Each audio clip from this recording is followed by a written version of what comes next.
I've really got to work on the lighting down there because there's a lot of reflection in the bottles. You know what we noticed? Is that because you have bottles with liquid, there's a little bit, I mean, only I would think about this, there's an acoustic. Yes, there would be. It would be echoing that. It's more than you think.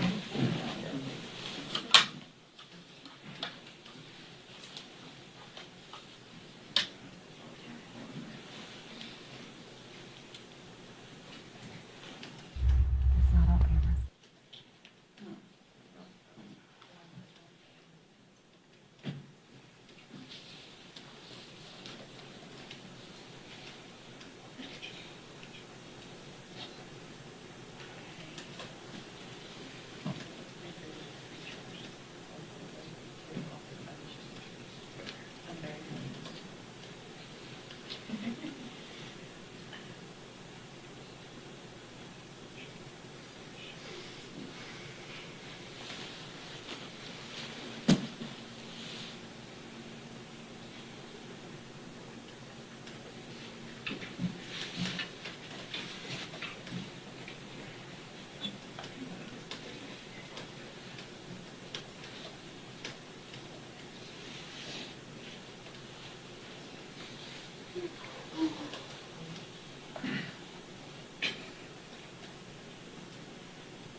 Okay.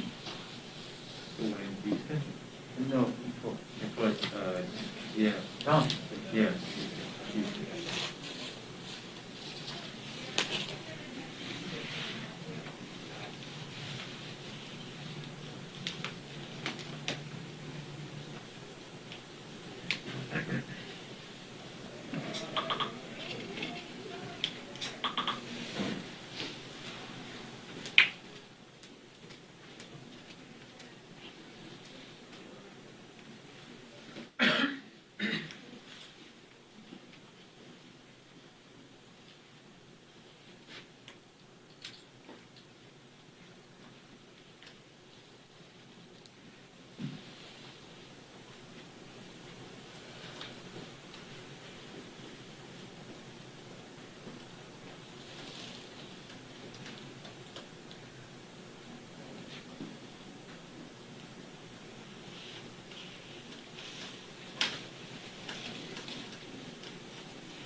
Everyone's in the break room, guys.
517. I predict 5. What? I predict You said what time? 5:20. 20? Yeah, that sounds right. What are our bets on passage, 1 a.m.? So everybody went to 3 a.m. You missed that coming. Yeah.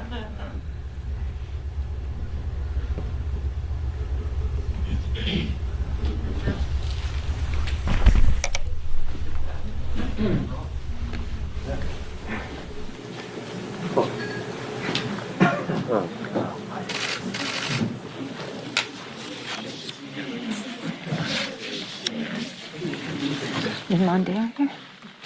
Mondaire? I don't see Mondaire. Is Mondaire here? I don't see Mondaire. Good evening, everyone.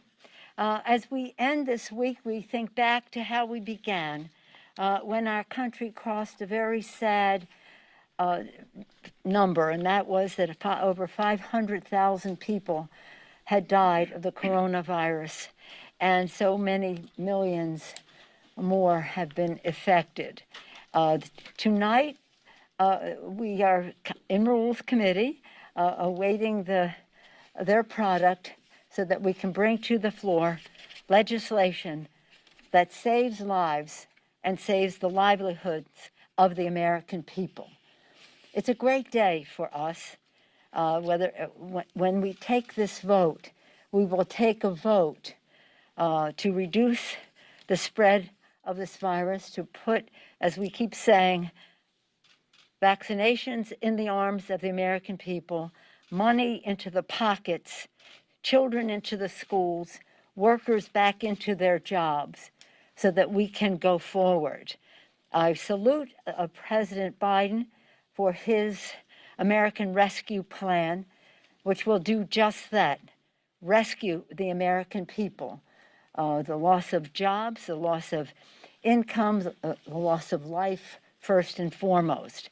I want to salute the committee chairs who did such excellent work putting together this legislation with great precision so that it would honor the 51 vote privilege. It took time, it took knowledge, it took values, and it took strategic thinking to get the job done. And then it was handed over to the chairman of the Budget Committee. We could not be better served. A budget should be a statement of our national values. What is important to us as a nation should be reflected in the priorities that we have in our budget. And indeed, that is how Chairman Yarmouth has always, that is the narrative of his leadership as chair of the Budget Committee. It is my honor to now yield to him so that he can give us a report as to where we are on this very, very important reconciliation bill, a budget which is a statement of our values to save the lives and livelihood of the American people. Mr. Yarmouth. Excuse me. Thank you, Madam Speaker. This process began 25 days ago when we introduced the reconciliation resolution. We've made remarkable progress in those 25 days, and I want to echo the Speaker in complimenting all the committee chairs.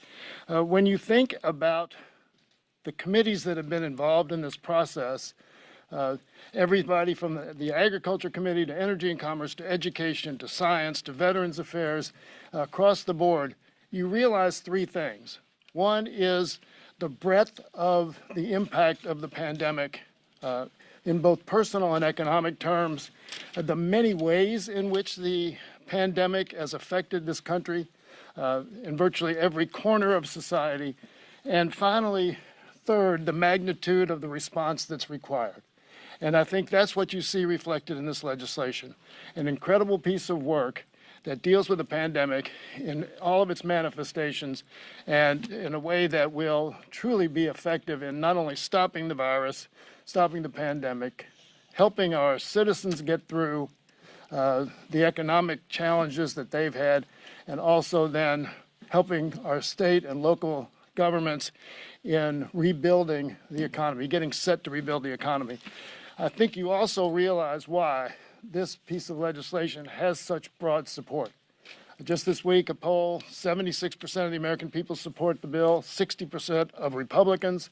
You see everyone from the chairman of the Fed to major business groups, 150 CEOs, to education groups, to labor groups. You can't name really one aspect of society that has not gotten behind this piece of legislation. So we believe that this is something that it meets the moment. This bill meets the moment, meets the challenge, and we think it's a great victory for the American people and will get us finally out of this terrible crisis that we've been facing. Thank you very much, Mr. Chairman. I know you guys have done a lot of work, and I hate to disagree with the chairman. He says this started 28 days ago. Mr. Chairman, you mean literally in terms of your work on the Budget Committee. I get that. But it's important for us to remember this started almost a year ago. And a year ago, we saw a crisis confronting the American people. Individually, children, families, grandmas, grandfathers, businesses, our economy generally. And so we have responded 5 successful times, 2 on our own that unfortunately died in the Senate, which if they had passed in the Senate, we may not have needed this bill. And 5 times we passed legislation to respond to this crisis overwhelmingly in a bipartisan fashion. And we will see shortly whether some are going to stay the course in responding to the crisis confronting our people and our economy. More than 500,000 of our fellow Americans have now died from this disease. Hard to contemplate anybody thinking that somebody would attack us and kill 500,000 of our people.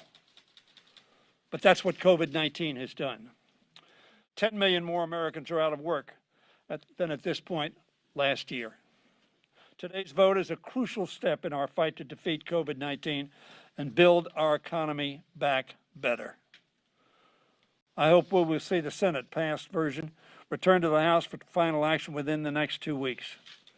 We need to pass this bill prior to March 14th so that some millions of people are not falling through the cracks. We are determined to send the American Rescue Plan to President Biden's desk before March 14th so we can begin providing American workers, businesses, schools, communities, men, women, children, with the assistance they so crucially need. Economists agree that we need a bold plan, not just another temporary measure. Mark Zandi, the chief economist of Moody's Analytics, said that another relief package is needed to get the other side of the package. A joint analysis of the American Rescue Plan by the Hamilton Project and Brookings estimated that it would boost economic activity by 4% this year. That's the kind of shot in the arm the economy needs, Madam Speaker. Real GDP would remain below the pre-pandemic level for the next several years, however. So delay is not an option. Failure is not an option. Retreating from the support of the American people that the 5 bills we passed in a bipartisan fashion reflected is not an option. In a poll of economists conducted by Reuters, over 90% said the American Rescue Plan would boost the economy significantly. We must enact a bill that reflects the urgent needs of our country and meets the crisis we confront. That is a moral imperative as well as a legislative imperative. And I now yield to Mr. Clyburn. Thank you very much, Mr. Leader, for yielding me the time. Thank you, Madam Speaker, Mr. Chairman. Thank you so much, and to my colleagues. Thank you for the tremendous work you have given to this effort. As you just heard, over 70% of the American people are in favor of this plan. In fact, earlier this week, 170 CEOs have written a letter to the Congress asking that we pass this plan. The vast majority, I think 56% of small businesses have asked us to please pass this plan. The American Rescue Plan builds a foundation for coordinated public-private partnerships and a compassionate response to the needs of families and communities for us to get beyond this pandemic. I feel certain that we're going to pass this bill tonight in a solid way, and I'm hopeful that the Senate will also respond to this with a solid response so that the American people can begin to feel better about themselves and their future. And with that, I think I'll yield back to you, Madam Speaker. I'm going to take questions. I'll gladly entertain your questions, and the Speaker will answer them. No, that's not your answer. Thank you very much, Mr. Clyburn. I thank the distinguished whip and the distinguished majority leader, as well as our chair of the Budget Committee. Other members of the leadership are here as intellectual resources to answer any questions that you may have. We all, though, gather with great pride in the legislation that members will be receiving when it comes from the Rules Committee, where it is still under consideration. But it's a great, we're going to make a giant step forward tonight. Any questions? Yes, sir. Madam Speaker, do you agree with some of the members of the Democratic caucus that believe that the Senate should either overrule the parliamentarians' decision on minimum wage or break up the filibuster in order to keep minimum wage as part of this package? Well, I invite any of my colleagues who wish to answer that question to join me. As a matter of a practice, I don't get involved in the rules of the United States Senate.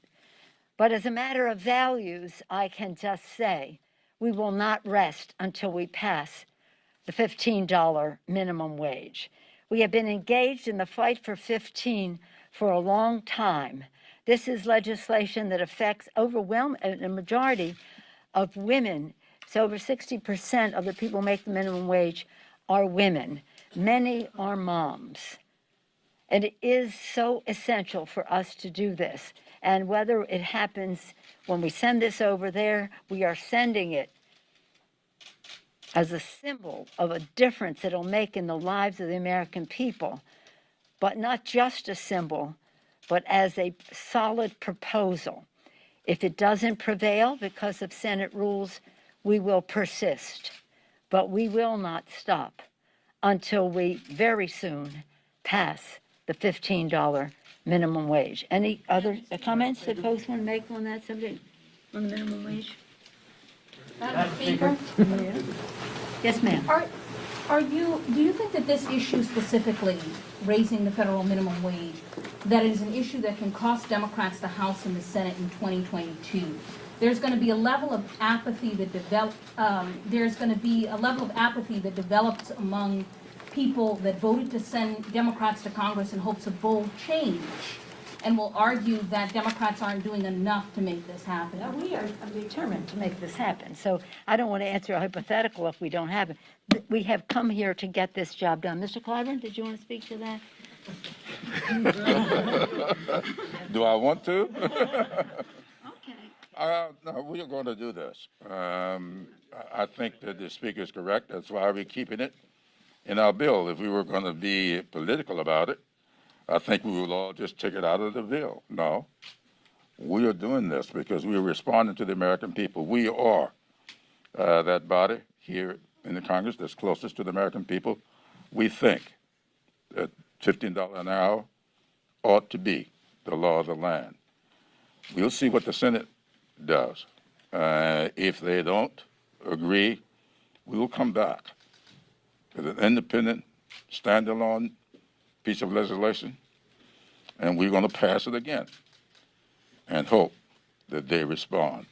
Now, the only thing that's causing us the problem right now is the parliamentarians' rule, and they're going to abide by the rules. And I think the president is not going to advocate that the vice president overrule the parliamentarian, and we see what happens with the other alternatives after we pass it again if we don't do it this time. May I just say that we have been on this for a long time. When we won the House the first in this century, the first time, in 2006, in the first 100 hours, not days, the first 100 hours, we passed an increase in the minimum wage. It had not been increased for 11 years, and we passed an increase in the minimum wage. It was part of our 6 for 06. That would be January 2007. When it went to the Senate, it had the wholehearted support of Senator Byrd of West Virginia, who put out a statement urging the Senate to take up and pass the legislation because it was so necessary. This is not a provision in a bill that is accepted or not by the Senate. This is, again, a value. This is a priority. We will get it done. And again, we'll study what the opportunities are to do that. But let's not be distracted from what is happening in this legislation. We have a family of 4 getting what? $1,400 times 4, $5,600. A family of 4 individuals getting the $1,400 to bring it to $2,000 for this series of direct payments. Half the children, poor children in America, will be taken off of poverty with the child tax credit, and especially addressing younger children in poverty, small, under 6-year-old children in poverty. The earned income tax credit will be a boon to those who are working and get the earned income tax credit. The unemployment insurance, which expires the middle of March, will be extended, as well as the expanded benefit for that. Not to mention, to mention the funding for schools so that our children can go back to school safely. The funding for the vaccine, its distribution, its production, distribution, and ministering it into the arms, that funding, tens of billions of dollars.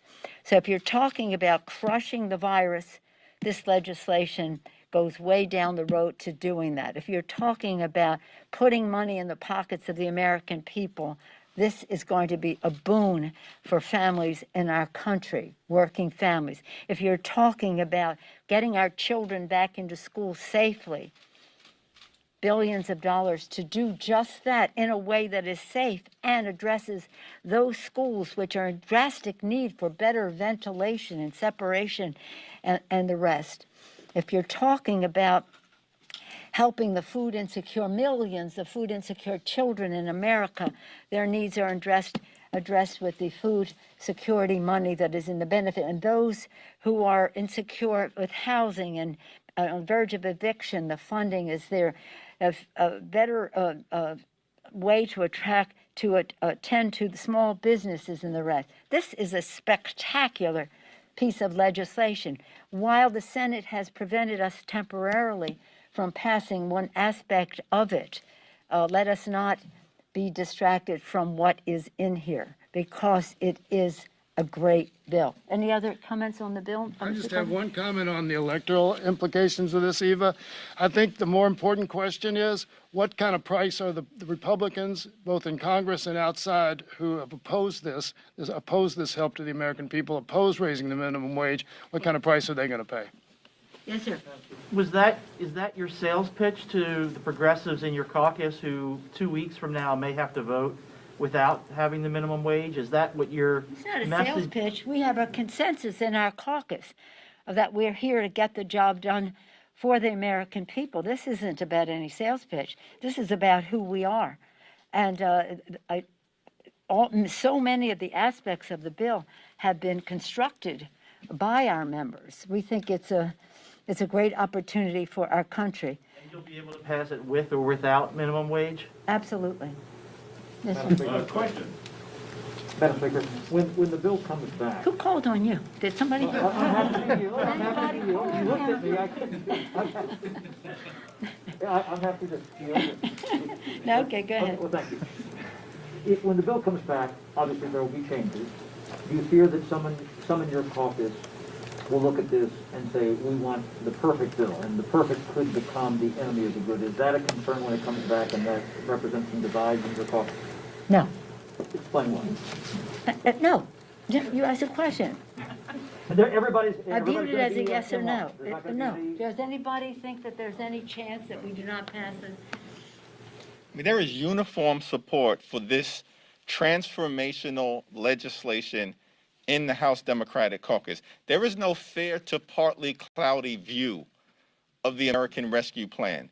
It's a sunny, aspirational, bold view, because the $1.9 trillion plan, as the speaker indicated, will crush the virus, provide direct relief to the American people, increase the direct payment survival checks to a total of $2,000, provide $25 billion in assistance to renters and homeowners who are struggling, increase the food security EBT program by 15%,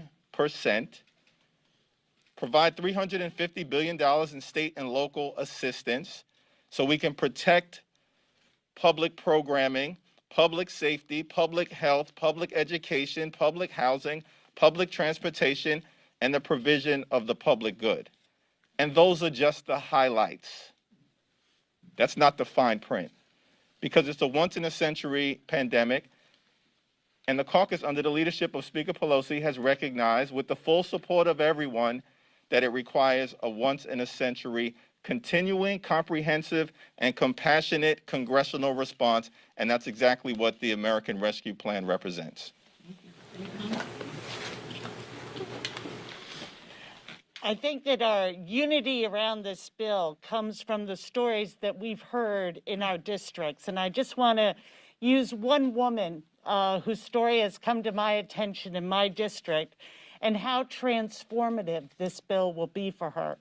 She lost her job shortly after the pandemic, lost her apartment, lost her child care, and didn't have a way to be able to feed her young child or afford diapers.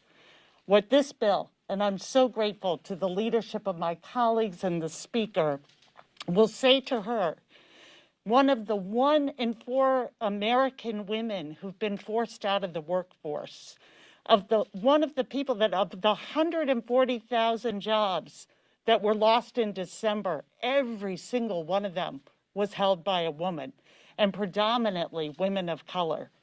This bill will say to her there's a child tax credit that can help lift your child out of poverty. There will be a survival check to help you put a down payment on a new apartment. There will be food available for you. There will be vaccines and testing so that you can get back to your job. This is what this bill means to Americans, that we see them. And that is why we are so united behind this. And it's just not the Democratic caucus, it is the American people, because we are seeing them and we are meeting their tremendous suffering and loss with tremendous solutions and help. So I am so grateful to this caucus and to the work that has been done. And we look forward to delivering this for all of those who have struggled through this last year so mightily, and to restore that hope to our communities. That is why this bill is so supported by our caucus. This is an important bill for our caucus and for our country. I want to thank Chairman Yarmouth and the Budget Committee members who have done the work to get us this far, and the committee chairs, in addition to the members of leadership behind me. This bill has the support of our caucus because it meets the needs of our communities. That's our guiding principle.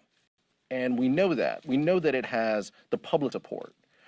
as Chairman Yarmouth mentioned, the question is, will the other side acknowledge that? Will they acknowledge that this bill provides benefits? Because when I'm not the only colleague on this stage who has had conversations with local leaders who enthusiastically support this bill, as Chairman Jeffries said, because it protects the public good, public transportation, public education, local money for our local communities. That's why this bill is good. In addition to the money for vaccine distribution that meets the needs of our communities, that's important. And our colleagues recognize that. And that's why I share the confidence and the sunny view, as the chairman mentioned, that we will pass this bill, and then we will pass it again, because it is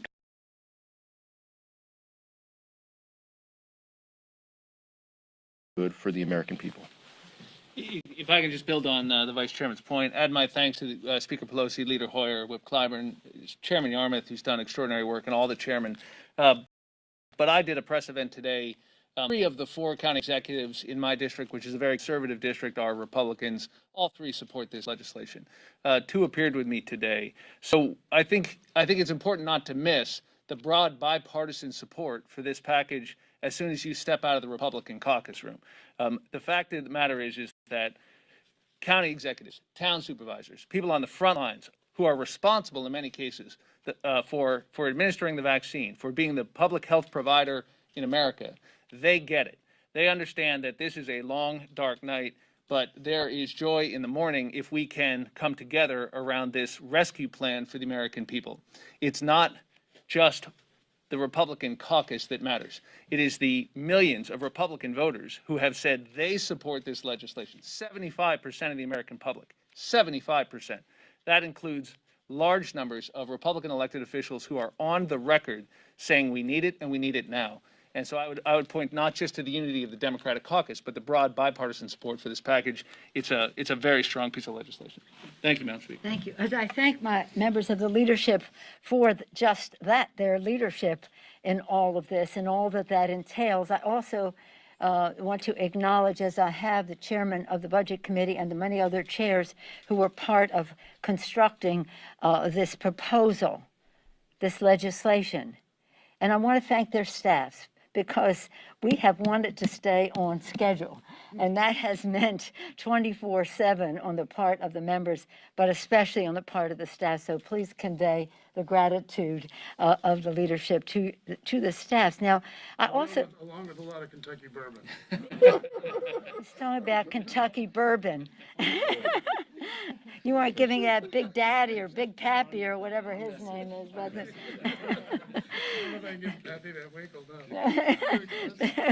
In any case, I also want to acknowledge the staff of the country. One of the big provisions of this bill is the support for our heroes, honoring our heroes. You've heard me say that many times. Honoring our heroes, putting money in the pockets of the American people, crushing the virus again, and putting our children safely in schools. But the schools can't function and all the other things can't happen unless we support our heroes, those who work at the state and local level, our healthcare workers, our transportation, sanitation, food workers, our first responders, police and fire, our teachers. And when we talk about the funding in the bill for education in light of COVID, well, that's one piece of it, but over 90% of the funding for education comes from state and local government. And that's why we have to have that support in the legislation as well, because of revenue lost, because of shutdowns, and because of costs from COVID that were unanticipated. And the healthcare workers, people talk about them as our heroes. How do we thank them? Well, we thank them by letting them keep their jobs. More than a million of local employees have lost their jobs because of the loss of revenue from the shutdowns. So in any case, for every way that we come at this challenge that we have, this bill addresses it, and pretty soon it will be passed in the House, sent over to the Senate to be further engrossed, to pass and go to the White House so that it is in time for the March 14th deadline. I would like it well before that. The sooner we pass the bill and it is signed, the sooner we can make the progress that this legislation is all about, saving the lives and the livelihood of the American people. Thank you very much. Good evening.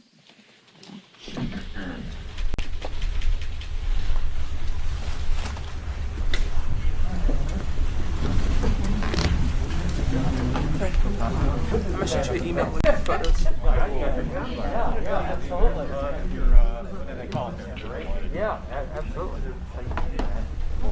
You have some president people on the wall?